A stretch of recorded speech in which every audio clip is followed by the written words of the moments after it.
ए हो I love you Raja I love you. अब mood में आवे के बाद कि हम हई तहार हमर तू राजा आई लव यू।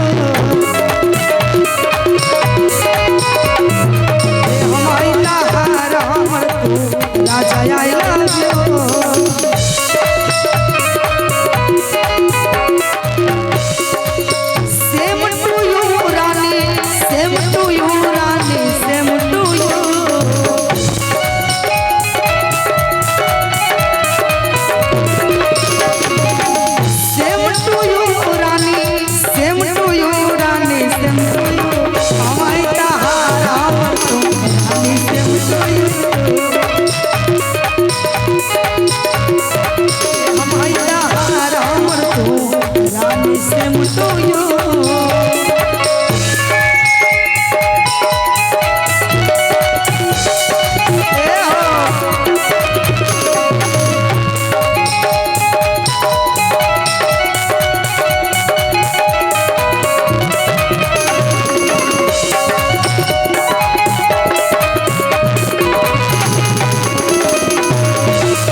दुल्हनिया कहती है अपने दूल्हा से हो मंगिया में हमारा से नुरा लगाईला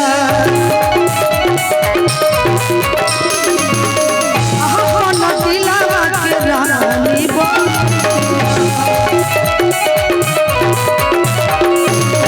मंगिया में हमारा से नुरा लगाईला अपन दिलवा के रानी बनैला।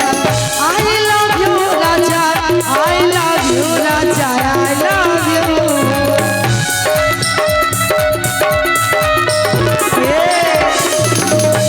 अब हम चाहेंगे कि यहाँ तो जेंट्स सिंगर नहीं है, शंभू जी का बाद में एंट्री होगा, तब तक आप अपना मुँह से भाभी को बोले कि सेम टू यू रानी, अरे सेम टू यू रानी सेम टू यू। अरे एक बार बोल दीजिए, एक बार। हम जानते हैं आप हिम्मत वाले हैं, तब तो एक बार में बोल दिए थे, बहुत हिम्मत वाले हैं ये। लेकिन आपका परिवार के लोग भी बैठे हैं, उनसे हिम्मत कुछ ले लीजिए। बोलिए एक अरे वो तो बोलेंगे ही। बोल रहे हमको बोल दीजिए बीबी आपका, हम बोल देंगे फिर तो और गड़बड़ा जाएगा। बताइए एक बार कि सेम टू यू रानी सेम टू यू रानी। कहीं भाव में बोले कि भाव में सेम टू यू रानी सेम टू यू। सुनिए जैसे जैसे हम पाएंगे वैसे वैसे कहिएगा जजमान, और जेबी में हाथ डालिएगा जजमान, 100 टकिया पकड़िएगा जजमान, वैसे वाला आज होगा कि सेम टू यू रानी, अरे सेम टू यू रानी सेम टू यू रानी। जोरदार ताली हो जाएगा प्लीज। Same to you. बहुत प्रयास किया है, थैंक यू सो मच। दाद दे रहे हैं आपको हिम्मत को, बहुत बहुत धन्यवाद। कि हम आई तहार हमर तू रानी सेम टू यू, हम आई तहार हमर तू रानी सेम टू यू।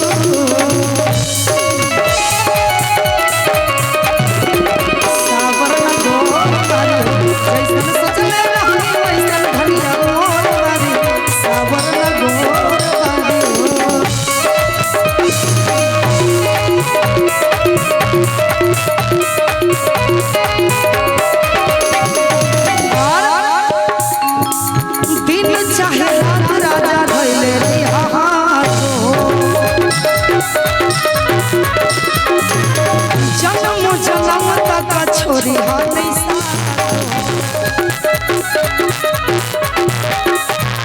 दिन चाहे रात राजा धैले रही तो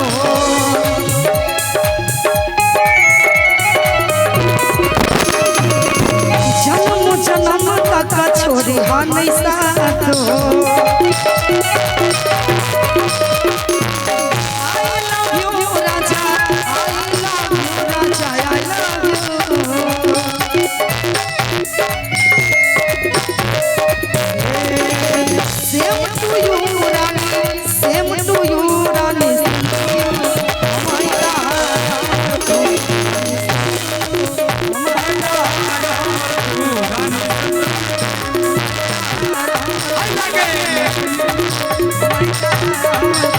I